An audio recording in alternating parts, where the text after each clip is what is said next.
Hi class and welcome. For this week's video we're actually going to be covering watercolor. There's a couple supplies you're just going to need just to be doing watercolor. Watercolor is pretty cheap and inexpensive. Basically if you have the watercolor paints you should be fine. You can always pick up like a cheap set at Dollar Tree. They do work pretty well, so that's not going to be an issue.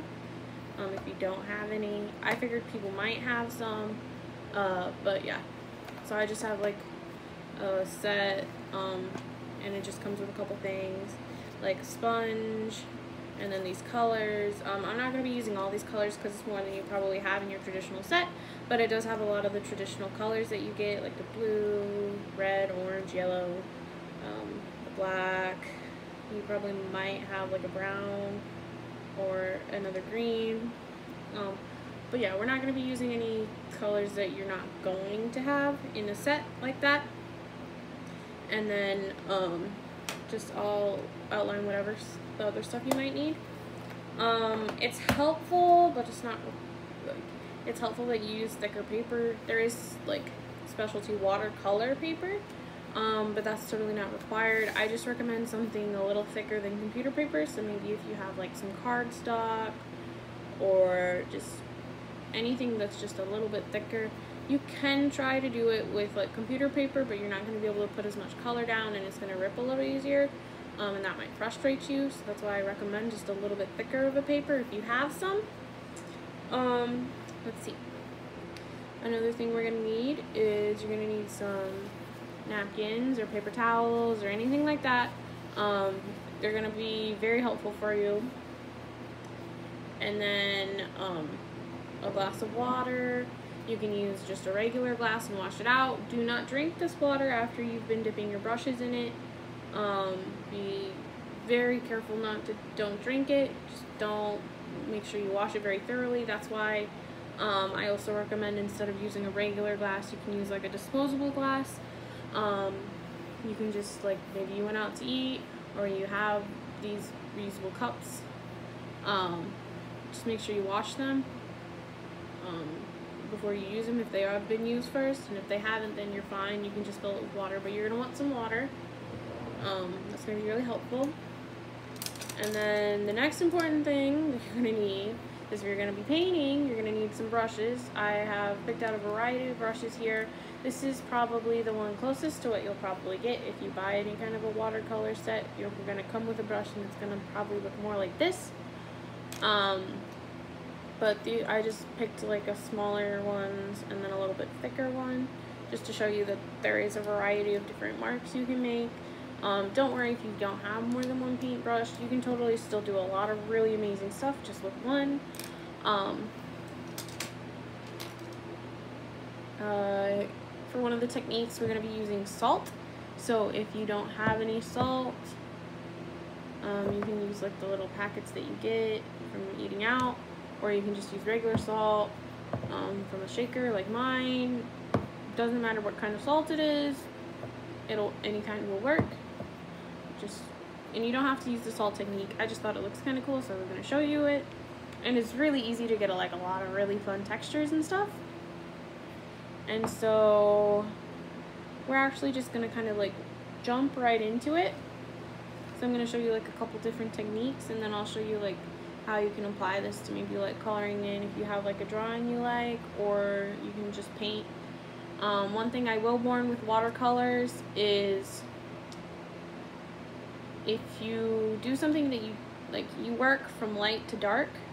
So watercolors is very transparent, and so you just have to keep layering it, or you can put a lot of pigment down.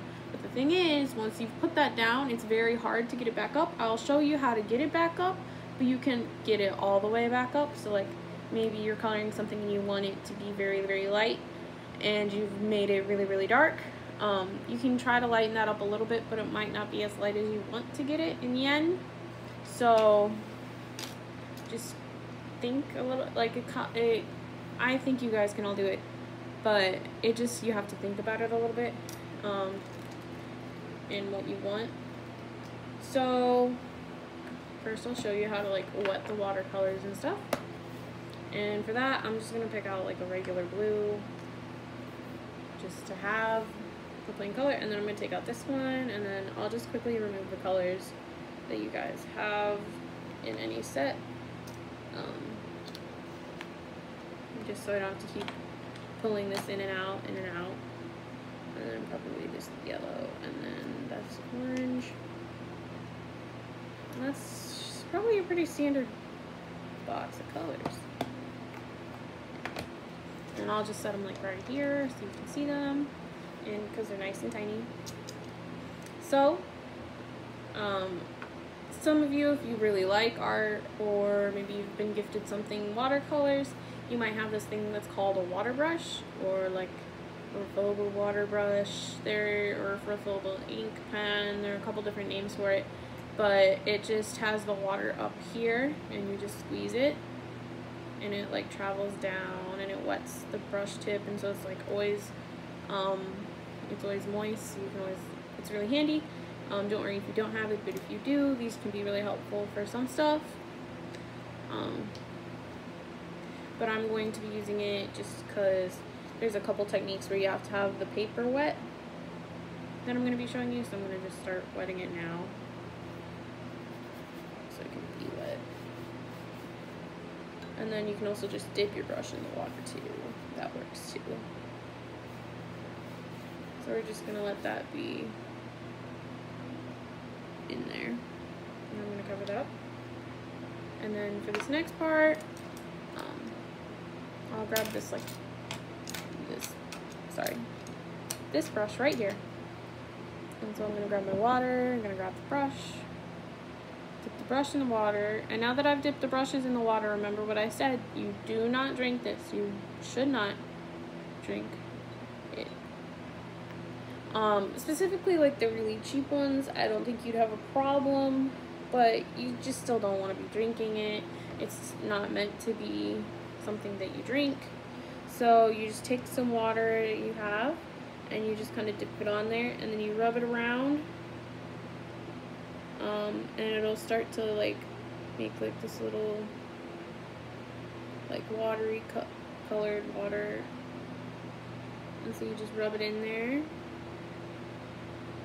and you'll get like a paste, or not really a paste, but you'll get, and you can't really see it because it's a dark colored brush, but there is some color on there, so I'll show you. See in that part that we got wet. Oh, I guess it's not blue, it's a purple, but it's a really pretty purple. But if you go onto the wet, it spreads really easy, and you can kind of see where I'm starting, where the water is in, because it's not spreading as easily, and you can really work it out.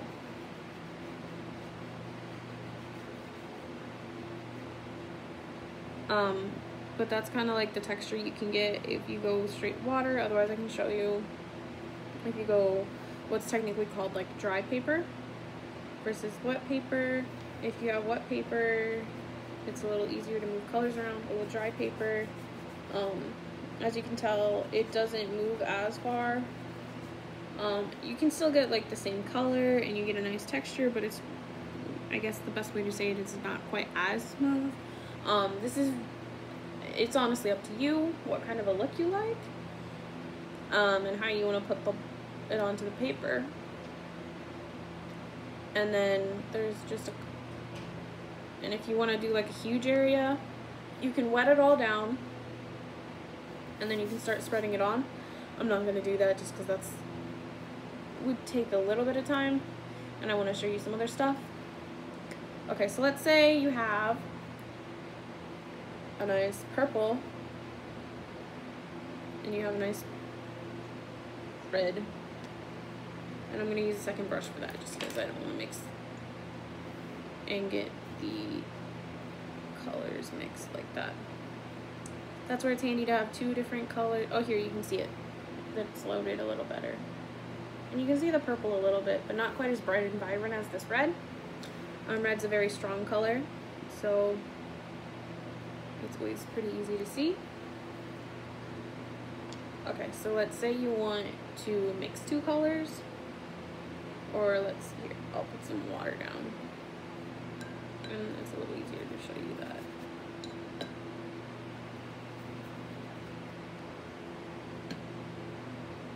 There. So see how when it's really wet, it'll just kind of like, it's called feathering out. So I'll put the purple over here and let it feather out. And then see how they're kind of already starting to come into each other, and you can help mix them a little bit. I might do that with the purple brush. But see how they're starting to mix a little bit, and you can get these really nice gradients. See, there's like a nice mix between the purple and the red, and it's like pretty gradual between like really vibrant purple and really strong red. It's a little easier to do with wet paper. You can do it with dry paper, but if you wet your paper, it's a little easier. The one thing with wetted paper is if you don't want it to feather out like that and you want it in a very specific area, you have to be careful with how you apply the water, because it'll just, it'll feather out wherever there is water on the paper. Obviously if they're not connected, it might not feather out there, but like, let's say here to here was connected, it would feather into each other if they were both wet. And then let's see, dry brush techniques, they're really handy to get like really dark, rich color payout. It's like if I wanted this really vibrant red and I wanted to just make this nice red, see how much just the difference of the line, it doesn't feather out. You can just make a really fine stroke with it, and it keeps really dark, and you can always come back. That's the thing, you work light to dark. So let's say maybe I want this darker, and you just can keep adding layers. So maybe I want this darker at the front.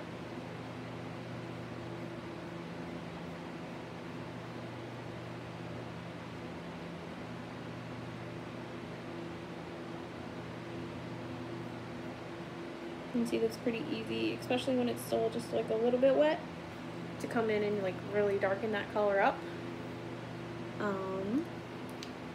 And then once this dries a little bit, I'll actually show you on these how to lift colors, because that's it's a little bit different, but it's very similar techniques for how you lift it on to what's considered like wet watercolors and then dry watercolors. These are it's probably wet enough still, so I'm going to show you that, but I'm going to let this one dry a little more before I try doing it on the other. So you're going to use your paper towel. This is your friend.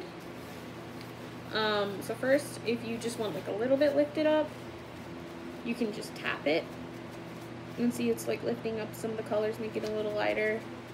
But if, let's say, you want more color lifted up than that, what I recommend to do is you're going to want to wet it more,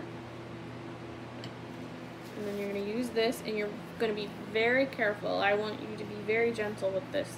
I mean, just think about, you know, if you're trying to pet like a kitten or a puppy, you want to be very gentle. You don't want to be rough with them. You want to have that kind of an attitude going into this. Otherwise you could really rip your paper up. And you can just kind of gently dab / wipe it and see how it's lifting up a lot of the color. And that's how you can line it. You can't get it back to pure white. I'm sorry. That's just not really something you can do with watercolors. It's kind of gets ingrained into the paper a little bit. Actually, this is dry enough. And then for like a dry watercolor, you have the same thing. You're going to put water on it. Let it soak just a little bit. A couple seconds is all you really need. I'm going to lift this. Actually, I'll get a new one. Just so I don't accidentally transfer color. And you're going to first dab it. And see, that already took a little bit off. And then you're just going to kind of wipe a little bit. And the problem with this is it does get a little bit blurry around the edges if you have like a really crisp line. But see, it is starting to lighten that up. And you can just be really careful. Some people have success using erasers. I never really have very good success with erasers. You can put like a little bit of water and try to use an eraser. I end up ripping my paper most of the time, so I'm not going to even show you that. It's honestly, if you want to try learning that, it's truly up to you. A lot of watercolors, just kind of like experimenting. So like this is kind of wet. So I'll show you, you can do this thing that's called like a bloom, and I think it'll still work. And you can kind of like, where it's still a little bit wet, it'll kind of do, it'll, here,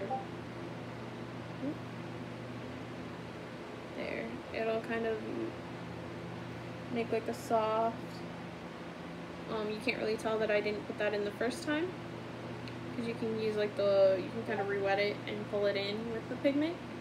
Otherwise, if you have like just like this like hard arching line, oh, that's not my red brush, this is my red brush.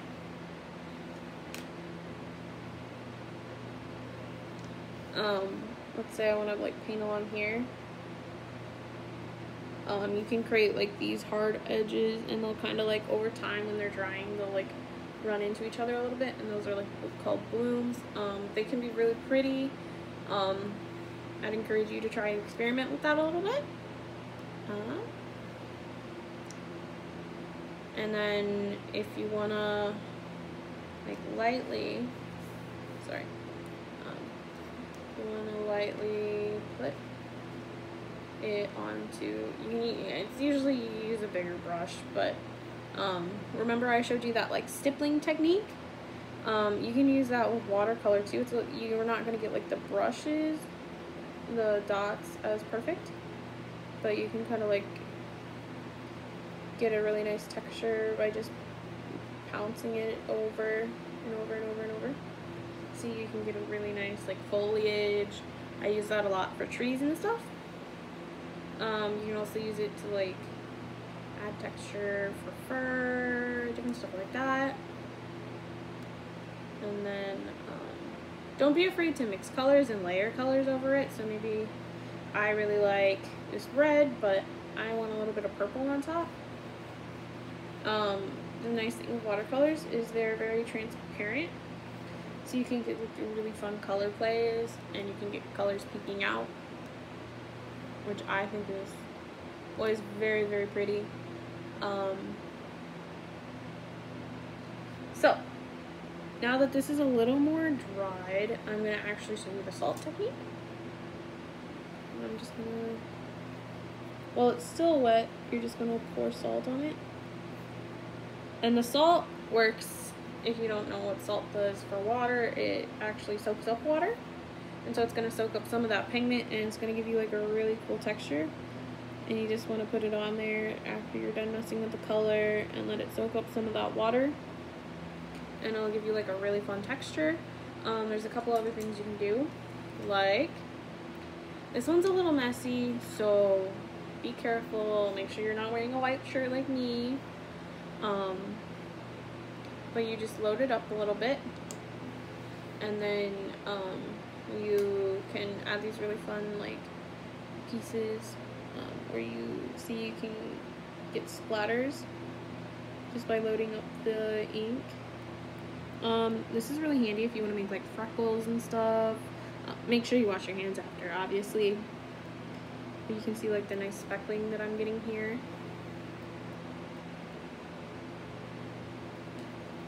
And I'm just gonna wipe my finger off so I'm not, it doesn't have bright red paint. Or it still does, but it's dry now, so I wiped it. Okay. And last but not least, sponge. So, you want to paint with a sponge. Let me re-wet this purple a little more.